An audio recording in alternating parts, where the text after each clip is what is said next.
출애굽기에 보시면요, 여러 가지 모형들이 이제 가득합니다. 그래서 창세기는 뭐 시작의 책, 뭐 출애굽기는 뭐 구속의 책, 레위기는 경배의 책이 쭉 나오잖아요, 그죠? 출애굽기는 여러 가지 모형들로 가득한 책인데요. 유월절 어린 양의 피를 뿌린 사건이 갈보리 십자가에 해당하는 구원의 모형이라면, 이제 홍해의 사건은요, 죄와 완전히 단절된 구원받은 성도의 삶을 나타내는 모형입니다. 이집트에서부터 이제 가나안에 이르기까지 이 출애굽의 여정은요, 구원받은 성도들의 그 일생을 보여주는 예표입니다. 우리 주님께서는요, 이스라엘 백성들이 이집트나 광야가 아니라 가나안 땅에 살기를 원하셨습니다.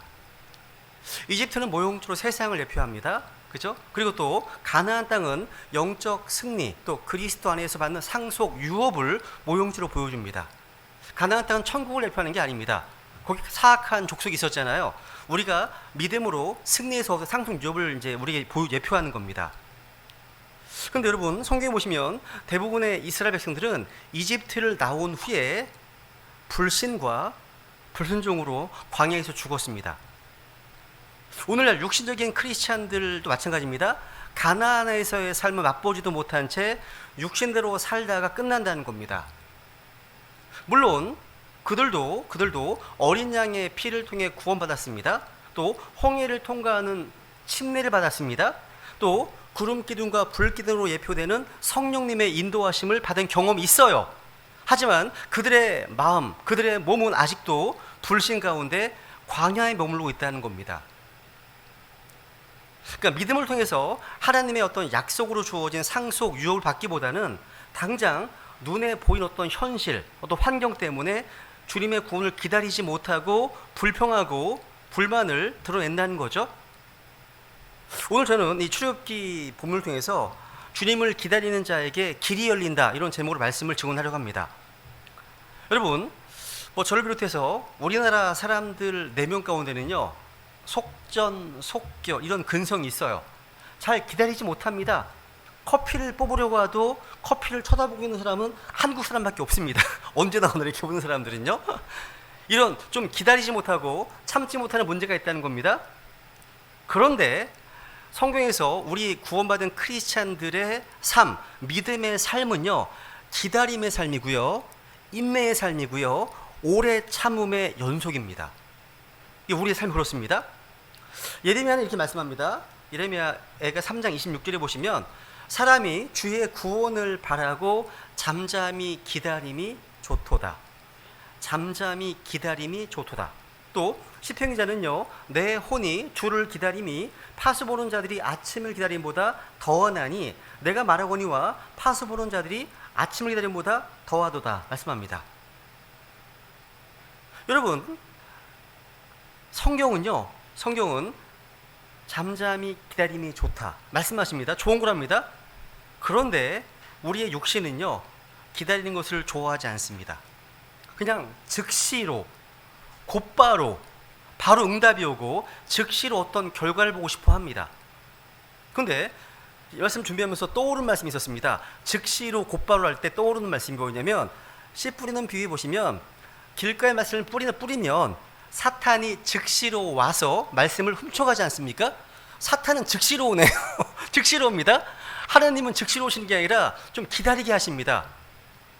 우리 믿음을 위해서, 믿음의 유익을 위해서 잠잠히 기다리게 하신다는 거죠.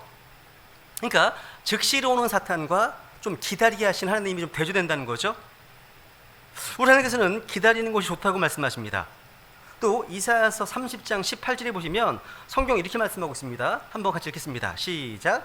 그러므로 주께서 기다리시리니 이것은 그분께서 너희에게 은혜를 베풀려 하심이라. 그러므로 그분께서 높여지시리니 이것은 그분께서 너희에게 긍휼을 베풀려 하심이라. 주는 공의의 하나님이시니 그분을 기다리는 모든 자들은 복이 있도다. 하나님을 기다리는 모든 자들은 복이 있답니다. 복이 있습니다. 사실 이 기다림, 이 주제는요, 목회자로서 늘 가슴에 품고 사는 주제 중에 하나입니다. 기다린다는 게요, 결코 쉬운 일이 아닙니다. 이게 뭐 가족 구원에 있어서나 영적 성장에 있어서나 아니면 또 뭐 청년들의 결혼이나 진로에 있어서나 이런 기도 응답, 이런 기다림은 필수기 때문에 그렇습니다. 필수입니다. 기다림은요. 저에게도 기다림이 쉽지가 않습니다. 진리의 성경 기록을 통해서요, 기다린다는 것이 얼마나 중요한지 알게 되었지만 순간순간 조급해집니다. 조급함이 엄습해 옵니다. 부인할 수 없습니다. 근데 주님께서요, 그러한 과정을 통해서 저희 가르치신 건 뭐냐면 하나님의 때를 기다리는 것이었습니다. 이것은 마치 우리의 근육이요, 하루아침에 형성되지 않는 것 같습니다. 근육은요, 고통스러운 과정을 견디고 또 견디는 과정이 생기는 겁니다. 근육은요, 반복과 지식을 통해서 생깁니다. 우리의 영적 근육이 잘 형성이 되면 우리는 더욱 인내할 수 있고 더욱 기다릴 수 있고 어려움을 극복할 수 있습니다. 저는 구원을 받은 후에요, 한 몇 년 동안 가족 구원 관리에서 힘들고 어려운 때가 있었습니다. 주님께 가족 구원을 위해서 새벽마다 눈물로 간절히 기도했습니다. 주님께서 왜 빨리 응답해 주지 않으시는지 상당히 답답했습니다. 그 기간 동안에 제사 문제를 비롯해서 가족들의 어떤 공격과 오해가 있죠. 대화의 단절이 있었습니다. 여러 가지 압박 되게 많았습니다. 아주 고통스러웠습니다. 이렇게 주님을 바라며 기다린다는 것은요, 고통입니다. 또한 칠흑 같은 어떤 삶의 어둠 가운데서 주님을 기다린다? 더더욱 고통입니다. 고통이에요. 그런데 지금 이 시점에서 지난 날을 돌이켜보면 하나님께서 빨리 응답해 주지 않는 사실에 대해서 오히려 감사합니다. 주님께서는요, 가족 구원을 위해서 제가 인내하고 기다리는 동안에 저의 믿음과 영적 근육을 강하게 키워주시기 때문입니다. 그래서 기다림은 결국 낭비가 아니었다는 거죠. 저는 기다리는 과정을 통해서 사람이 아닌 주님과 주님의 말씀에 더욱더 뿌리를 깊이 내리게 되었다는 겁니다. 저는 한때 기다림은요, 수동적이라고만 생각했습니다. 수동적인 것. 왜 기다리는 동안 아무것도 이루어지지 않는다고 생각했습니다. 지금은 달라요. 다릅니다. 기다림을 통해서 성장하고 성숙하면서 기다림이 오히려 능동적임을 경험했습니다. 마치 이런 거죠. 새로운 생명이 어머니의 태에서 기다리는 동안 성장하는 것처럼 우리도 기다리면서 성장한다는 겁니다. 성경은 그분을 기다리는 모든 자들은 복이 있다 말씀하고 있습니다. 우리가요, 기다리지 못해서 어떤 액션을 취하면요, 우리가 노력하는 것만 얻게 됩니다. 하지만 우리가 기다리는 동안에 하나님께서 우리를 위해서, 우리를 대신해서 일하시면 하나님 하시는 놀라운 것들을 만들어내십니다. 하나님께서는요, 우리가 기다리는 동안 놀라운 일을 행하시거든요. 여러분, 기다린다는 것은요, 또 한 가지로 사랑입니다. 사랑. 따라해볼까요? 한번? 기다림은 사랑이다. 왜냐하면 사랑하면 기다리게 되고요, 사랑하는 만큼 기다리게 됩니다. 못 기다린다? 그만큼 사랑하지 않는 겁니다. 왜냐하면 사랑은 오래 참고 모든 것을 견디기 때문입니다. 사랑이요. 사랑하면요, 사랑하는 대상에 대해서 인내하고 사랑하는 대상을 위해서 어려운 환경도 견디는 겁니다. 무엇보다도요, 기다리시잖아요. 기다리면 길이 열립니다. 길이 열립니다. 오늘 본문에 보시면요, 모세가 홍해에서 막대기를 들고 기다리니까 홍해 바다가 열렸습니다. 길이 열렸습니다. 근데 기다림이요, 모든 문제를 다 해결해 주는 만병통치는 아닙니다. 기다리는 동안 어떠한 자세로, 어떠한 태도로 살아가느냐가 정말 중요합니다. 기다리면서 하나님이 응답해 주지 않으시지? 어떤 불신과 원망 가운데 살아가면 아무 유익이 없습니다. 아무 도움이 안 됩니다.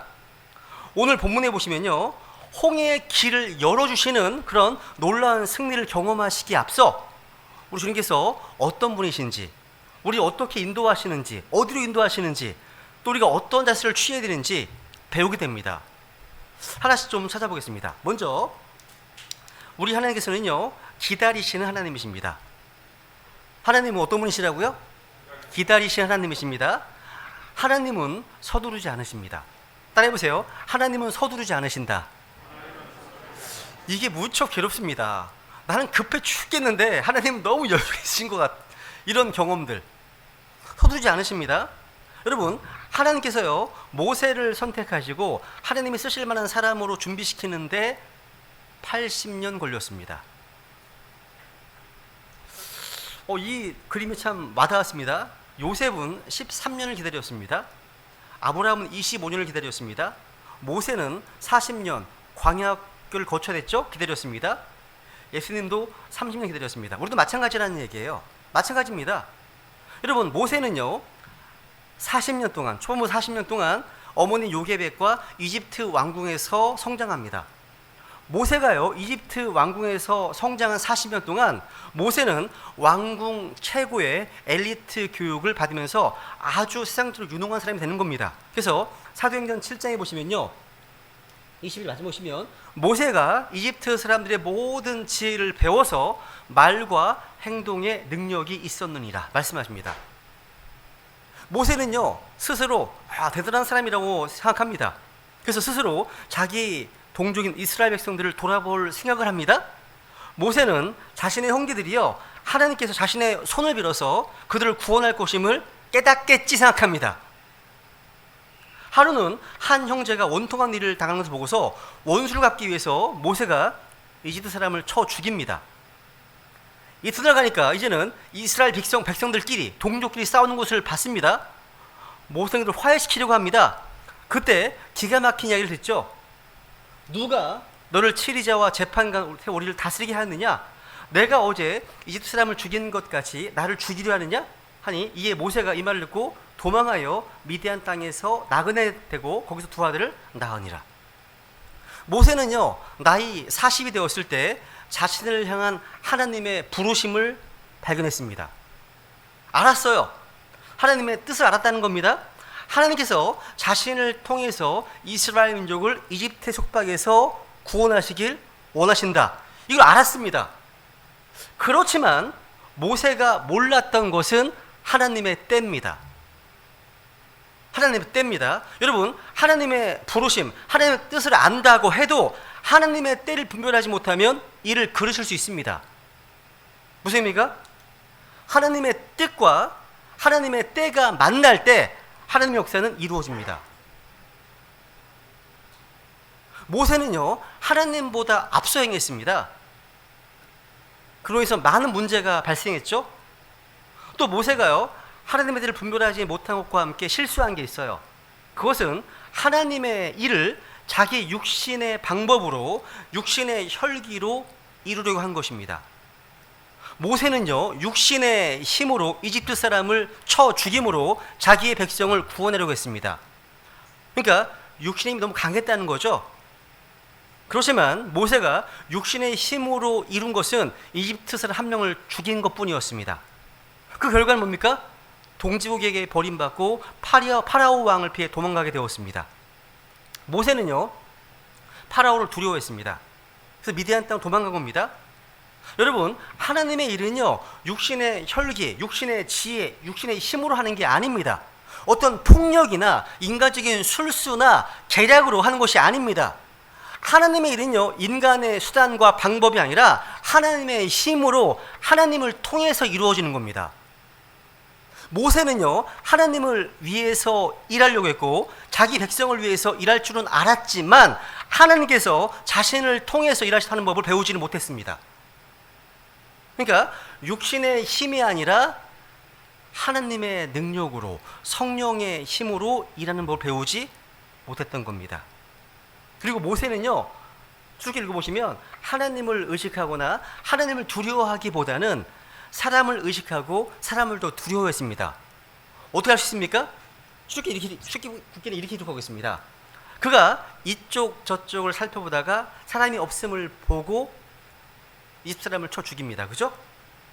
이쪽 저쪽. 하나님은 안 보고 있어요. 요셉 하나님 봤잖아요. 그죠? 사람을 무척 의식하는 거예요. 여러분, 사람을 두려워하는 겁니다. 여러분, 모세가요 도주한 곳이 미디안 땅입니다. 미디안 땅, 미디안 광야였습니다. 모세는 여러분 광야에서 40년을 기다리면서 훈련을 받게 되고 그런 가운데 다듬어지었습니다. 다듬어졌다는 거죠. 그래서 사도행전 7장 30절에 보시면 40년이 지난 뒤에 주의 천사가 시내산 광야에서 떨기나무 불꽃 가운데서 그 나타나거늘, 여기 보시면 40년이 지난 뒤에, 이게 우리가 주목해야 될 말씀입니다. 중요한 말씀입니다. 40년이 지난 뒤에. 와, 40년은 짧은 세월이 아닙니다. 그죠? 아주 길고도 긴 세월이잖아요. 하나님께서는요, 모세를 통해서 광야에서 40년 동안 기다리게 하십니다.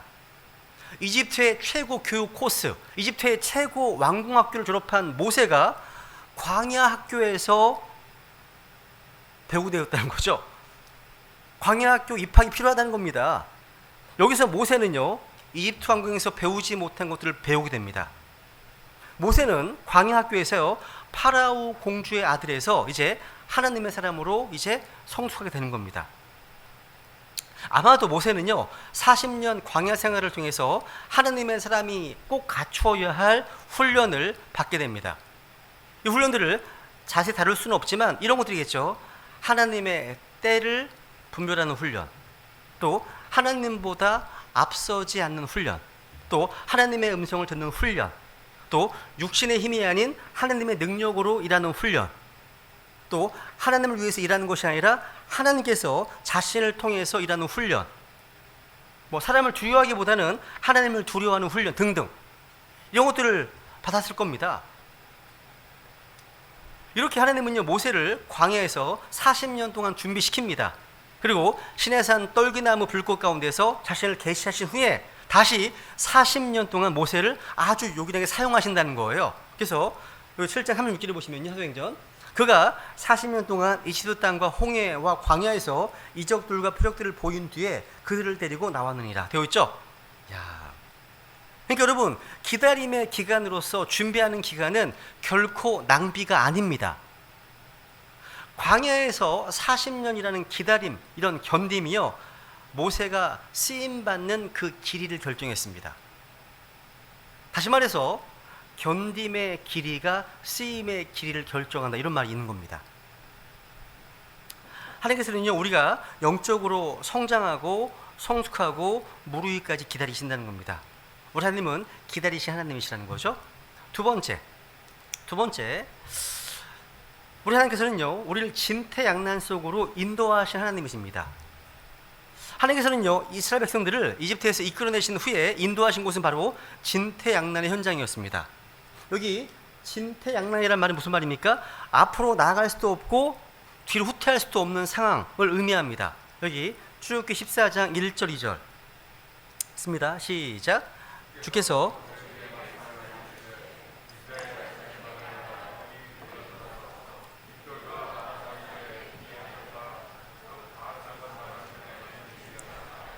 너희가 그곳 앞에서 바닷가에 진을 칠지니, 이따 제가 지도는 보여드리겠지만 하나님께서 모세를 통해서 진을 치게 한 곳은 바다와 믹돌 사이입니다. 즉 바닷가에 장막을 치게 한 거예요.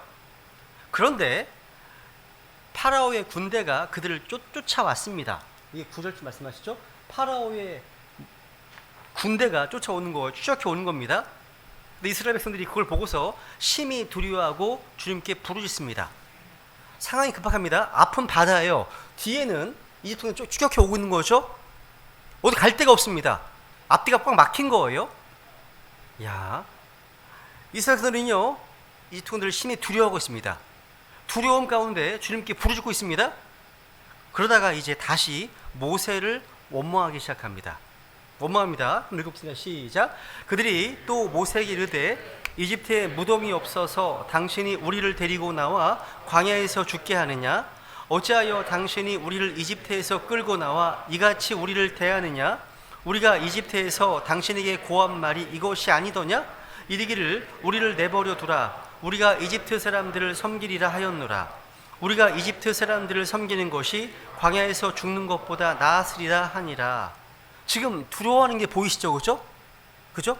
이들은 잠시 기도하는 듯해 보이더니 모세를 원망합니다. 하나님 섬기는 것보다 이집트 사람 섬기는 것이 낫다는 겁니다. 이집트 사람을 섬기는 것이 광야에 죽는 것보다 낫다는 겁니다. 이게 무슨 말이에요? 여러분, 지금 믿음이 결여되면 사람들이 되게 멍청해지는 것 같습니다. 사람들의 어떤 지각이 되게 우둔해지는 것 같습니다. 여러분, 하나님께서요, 그곳에서 이스라엘 백성들을 죽게 하실 생각이시라면 왜 그들을 인도하여 내셨겠습니까? 주님께서는요, 그들에게 호렙산에서 경배할 것을 말씀해 주셨습니다. 그러면 홍해 앞에서 죽을 리가 없잖아요. 약속이 있는데. 그죠? 근데 믿음이 없어지면요, 생각을 못 하나 봐요. 되게 어리석어집니다. 여러분, 아까 기도하셨잖아요. 하나님 우리에게 주신 것은요, 두려워하는 영이 아니다. 권능과 사랑과 건전한 생각의 영이라 말씀하십니다. 사운드 마인드, 건전한 생각의 영입니다. 믿음의 영은요, 건전한 생각의 영이거든요. 근데 믿음이 없으면요, 건전한 생각을 못해요. 못하는 겁니다, 여러분요. 지금 진퇴양난의 상황이에요. 우리도 때로 이런 진퇴양난의 경험할 때가 있지 않습니까? 앞으로 갈 수도 없고 뒤로 후퇴할 수도 없는 상황에 처할 때가 있습니다. 앞으로 그런 때가 있을 거예요. 그때 우리는 두려워하게 됩니다. 그때 우리는요, 이스라엘 백성들처럼요, 하나님을 원망할 수가 있습니다. 하나님을 따랐던 결정 후회할 수도 있다는 겁니다. 여러분, 하나님께서는 왜 우리를요, 이런 진퇴양난의 현장으로 인도하시는 걸까요? 그것은 그 과정을 통해서 우리의 믿음을 더 키우기 위하심입니다. 영적 근육을 더 강하게 하기 위함이라는 거죠. 또 하나님의 능력을 경험하고 하나님의 영광을 보게 하기 위해서 그리 하시는 겁니다. 근데 우리는 주님을 온전히 신뢰하지 못하고 하나님의 뜻을 모르고 두려워하고 원망한다는 겁니다. 여기서 우리는요, 이스라엘 백성과 모세의 차이를 발견하게 됩니다. 이스라엘 백성은요, 눈을 들어서 파라오와 그의 군대를 바라봤습니다. 반면에 모세는요, 눈을 들어서 주님을 바라봤습니다. 재밌죠? 이게 똑같은 상황이에요. 근데 바라보는 대상이 달라요. 상황 같은데, 물론 모세도요, 파라오와 그의 군대를 직시했어요. 홍해도 무시하지 않았습니다. 하지만 모세는 하나님께 자신의 시선을 고정시켰습니다. 그러니까 문제와 상황이 아니라 하나님께 자기의 마음을 고정시켰다는 겁니다. 우리가 따라야 될 모보는 누굽니까? 모보는 바로 모세입니다. 모세. 이스라엘은요, 우리가 피해야 할 모습이죠. 그죠? 모세는 어떤 태도로 이 어려움을 직면하고 있을까요? 어떻게 인도하고 있습니까? 13절에 보시면요, 모세가 얘기합니다. 너희는 두려워하지 말고. 먼저 두려워하지 말라 말씀하시네요. 두려워하지 말라. 우리가 어려운 일을 당했을 때요, 가장 먼저 극복해야 할 것은 두려움입니다. 여러분, 두려움 가운데 계시다면 주님을 두려워하는 것이 아닙니다. 두려움은요, 재미있게도 우리의 믿음을 약하게 만듭니다. 두려움은요, 하나님보다 상황과 환경을 바라보게 만듭니다. 두려움은요, 또 하나님을 두려워하기보다는요, 사람을 두려워하게 만듭니다. 모세는 광야학교를 통해서 하나님보다 더 두려운 존재는 없다, 이걸 경험적으로 확인했습니다. 여러분, 두려움을 정복하는 가장 확실한 힘, 가장 커다란 힘은 뭐냐? 하나님이 함께 하신다. 하나님의 임재를 확신하는 겁니다. 하나님의 임재, 너 함께 하신다는 것. 그래서 여기 13절 같이 읽습니다. 시작. 모세가 백성에게 이르되 너희는 두려워하지 말고 가만히 서서 오늘 주께서 너희에게 보여주실 그분의 구원을 보라. 다시는 너희가 오늘 본 이집트 사람들을 영원히 또 보지 아니하리라.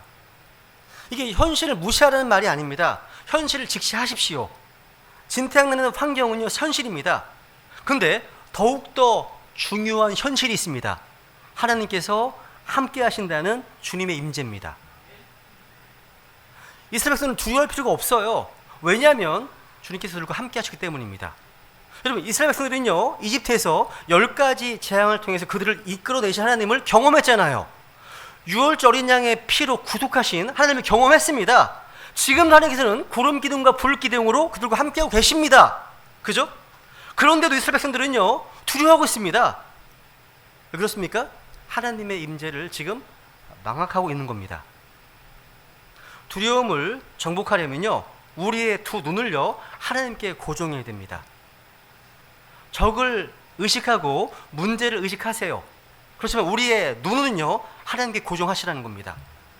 하나님의 임재를 확신하는 순간 두려움은 사라집니다.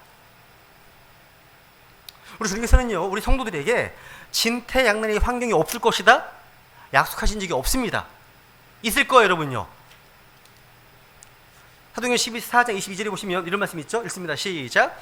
제자들의 혼을 굳건하게 하며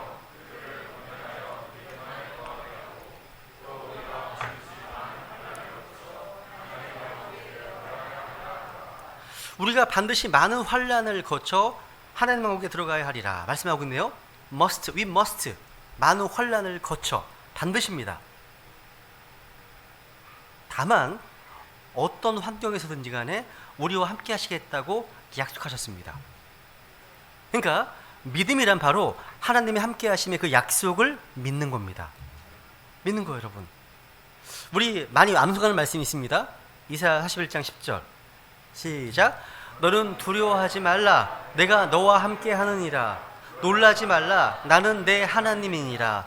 내가 너를 강하게 하리라. 참으로 내가 너를 도와주리라. 참으로 내가 내 의의 오른손으로 너를 떠받쳐 주리라.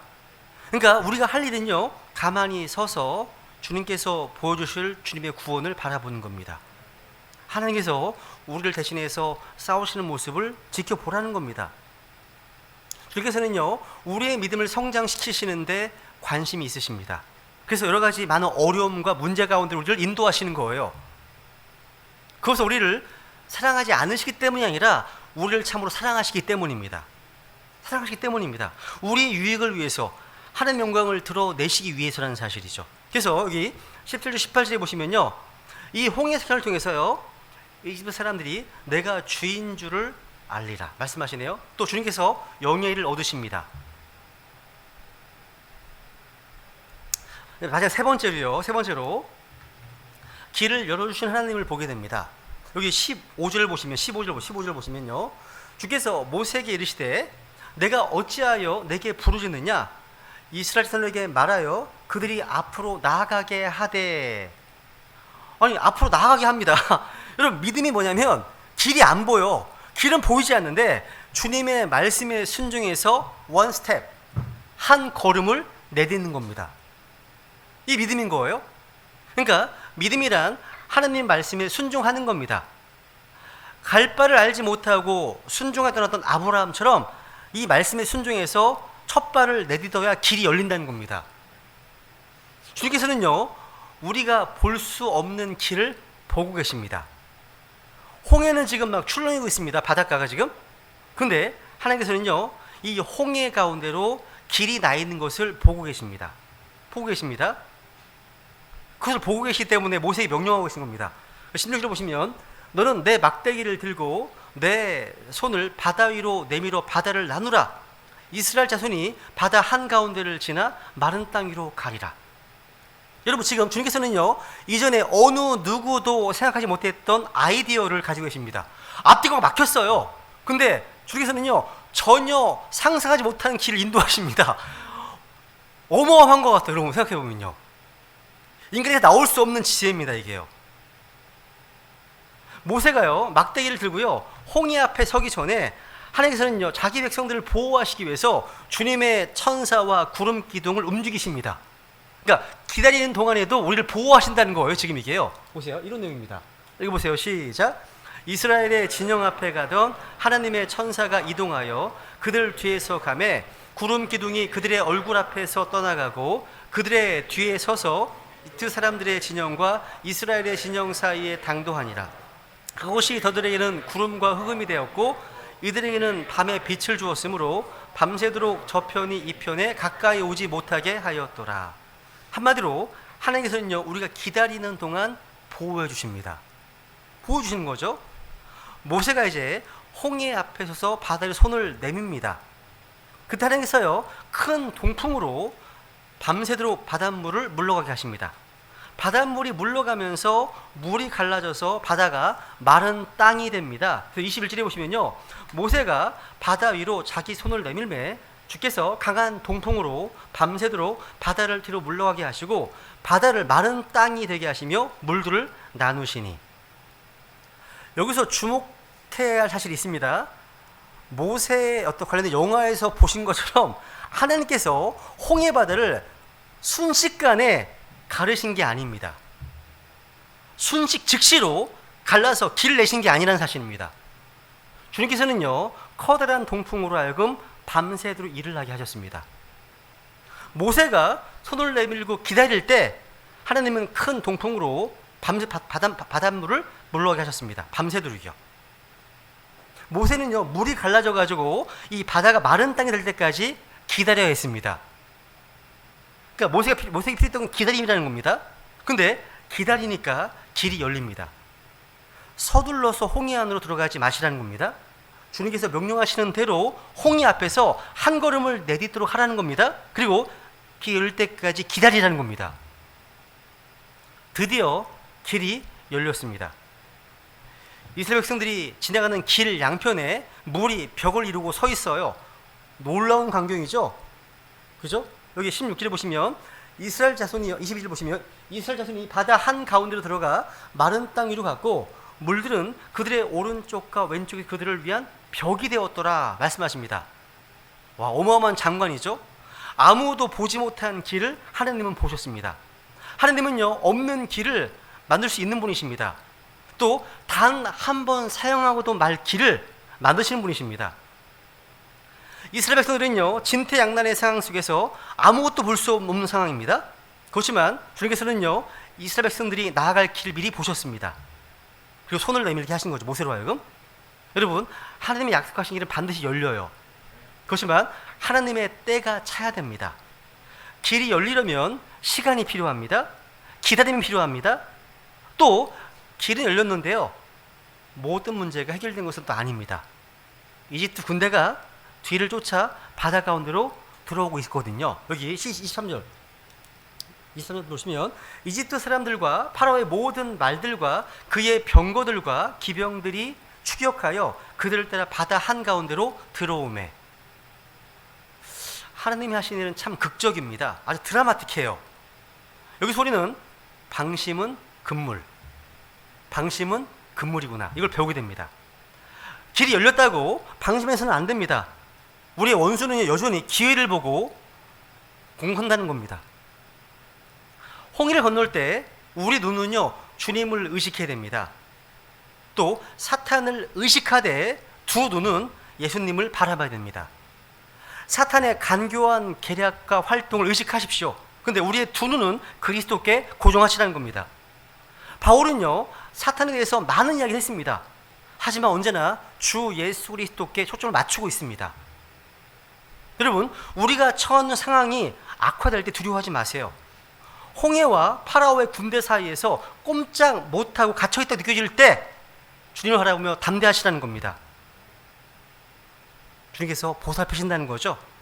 길을 여신다는 겁니다. 이스라엘 백성들이요, 홍해를 건너는 동안 모세는 기도를 멈추지 않았습니다. 긴장을 풀지 않았다는 거예요. 그러니까 그렇게 하나님 바라보는 동안 하나님께서는요, 새벽에 이집트 군대를 완전히 물리치십니다. 그러니까 온전한 승리는 새벽에 임했습니다.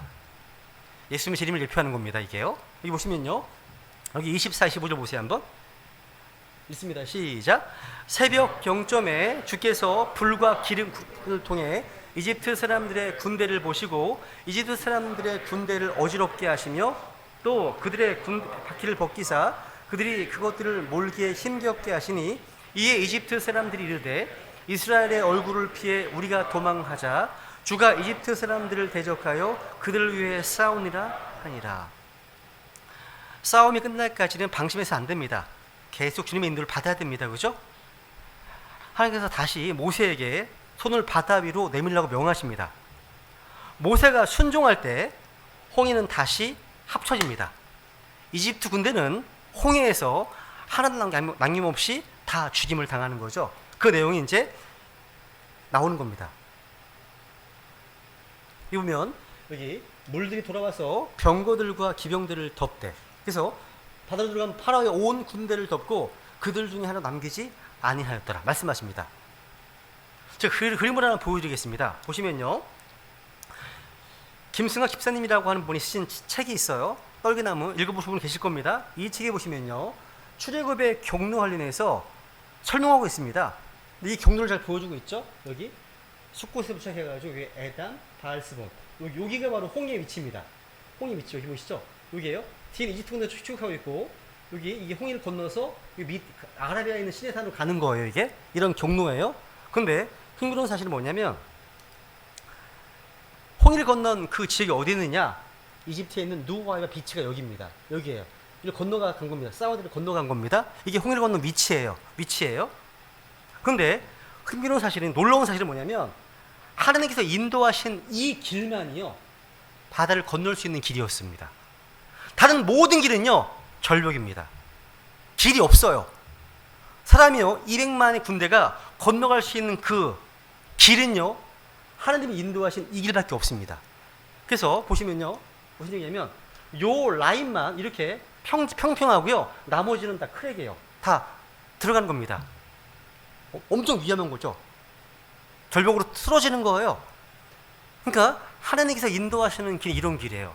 우리에게 안 보이지만 가장 안전한 길이라는 거죠. 그죠? 그리고 여러분 아까 이스라엘 추격해 들어왔던 이집트의 병거 바퀴를 벗기 위해서 말씀하셨죠? 그래서 홍해바다에 다 수장됐습니다. 그래서 홍해에 가시면요 이런 홍해바다 안에 이 병거 바퀴들이 화석화되어 있습니다. 너무나 많습니다.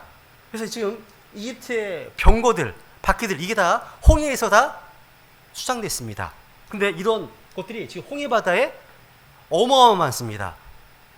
그래서 성경을 안 믿는 사람이 있으면 비행기를 끊고 누아이 비치에 가서 다이버로 들어가서 보라는 거죠. 보고서 믿으라는 얘기입니다. 보고서라도요. 이게 너무 많아요, 이런 게요. 그리고요, 이거 하나만 발견하면, 잘 발견하면 평생 먹고 살 수 있습니다. 금이에요, 금. 이게 금으로 돼 있대요. 이게 잘 찾아보면 보시면 이게 금으로 된 병거 바퀴가 있어요. 금. 금은 보존돼 있는 거, 금은요. 나머지는 다 부패됐지만 전부 가고 싶어 이게. 하나만 갖고 오면 이사 가는 게 문제 없잖아. 저희들 그저 교회 이사 가는데 농담인 거 아시죠? 네. 야. 여러분 이게 성경은요 신화나 전설이 아니라 실제 사실을 기록한 역사적인 책이라는 사실이에요. 성경이 사실이라는 거죠. 성경이 사실이라면 성경에 기록되는 천국과 지옥도 실제 장소라는 거, 장소. 실제 문자적인 장소라는 사실입니다. 그죠? 어쨌든 이 모든 것은요 하나님께서 하신 일입니다. 하나님께서는요 큰 동풍으로 역사하셨습니다. 홍해 가운데 길을 내셨습니다. 다시 바다의 질을 회복시키셔서 이집트 군대를 다 물리치셨습니다. 모든 승리는 다 하나님의 승리입니다. 하나님이 하셨습니다. 그래서 출애굽기 14장의 결론을 보세요. 결론 보시면 읽어볼까요? 시작.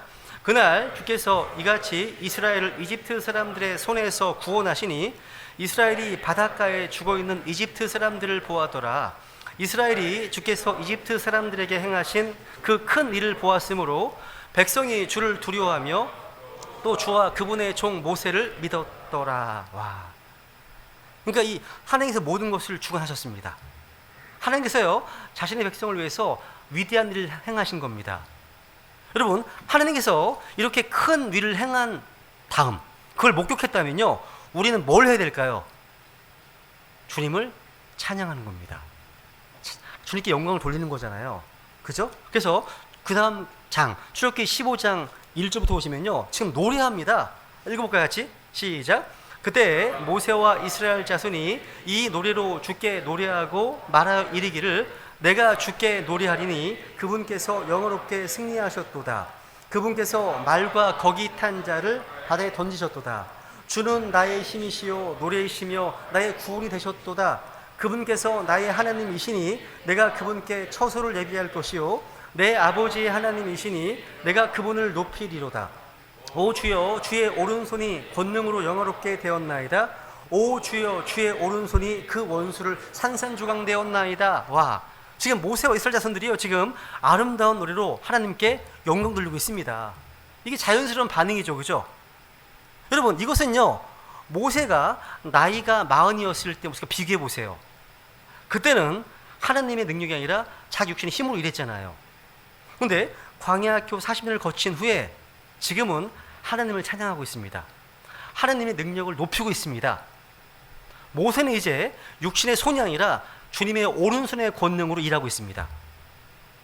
모세는 한때요 기다릴 줄 몰랐던 사람이었습니다. 충동적으로 일했습니다. 물론 뜻은 좋았지만 태도가 좋지 못했죠. 그죠? 모세 일하는 방식은요 세상적이었습니다. 왜?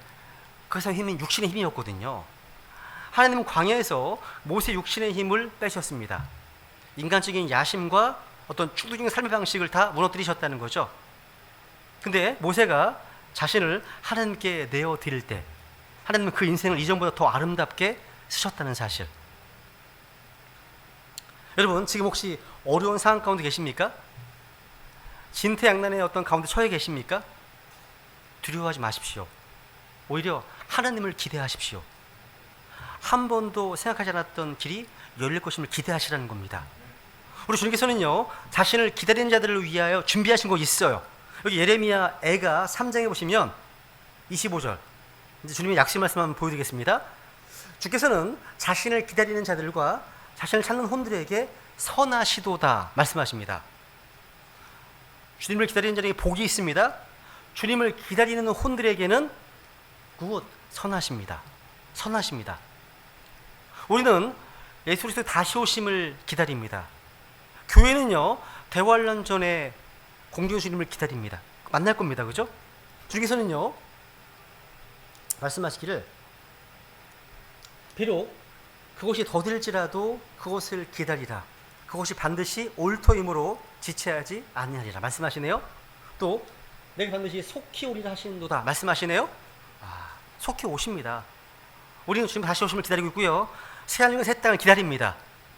또 우리는 아버지께서 약속하신 것을요 소망 중에 인내로 기다립니다. 성경 말씀하시잖아요. 아까 주 안에서 안식하고 그 다음에 끈기 있게 그분을 기다리라. 주를 기다리는데 어떻게 해요? 끈기 있게 기다리랍니다. 이 끈기가 필요합니다. 지금 시대는 끈기가 필요해요. 끈기. 기다림은요 믿음의 인내를 시험하는 기간이거든요.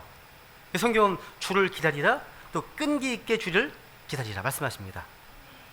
믿는 자는요 다급해하지 않고 초조해하지 않고 당황하지 않습니다. 주님을 믿기 때문에 안식하고 기다립니다. 모든 곳에는요 목적과 때가 있어요.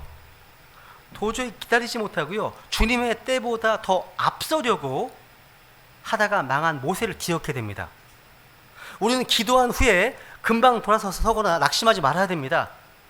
인내가 필요합니다. 인내가 필요합니다. 농부가요 씨를 뿌린 후에 오랜 시간 열매를 기다리잖아요. 그죠? 아마 가장 인내가 어려운 직업이 인내가 좀 필요한 직업이 농부가 아닐까. 농부 인스턴트가 되지 않습니다. 그거는요 씨를 뿌리고 거둬야 시간이 필요하거든요. 그죠? 투자도 마찬가지입니다. 진짜 투자자는요 투자한 후에 몇 년, 몇십 년 기다린다고 하지 않습니까? 마찬가지예요. 소망 가운데 기다리자는 겁니다. 소망 가운데.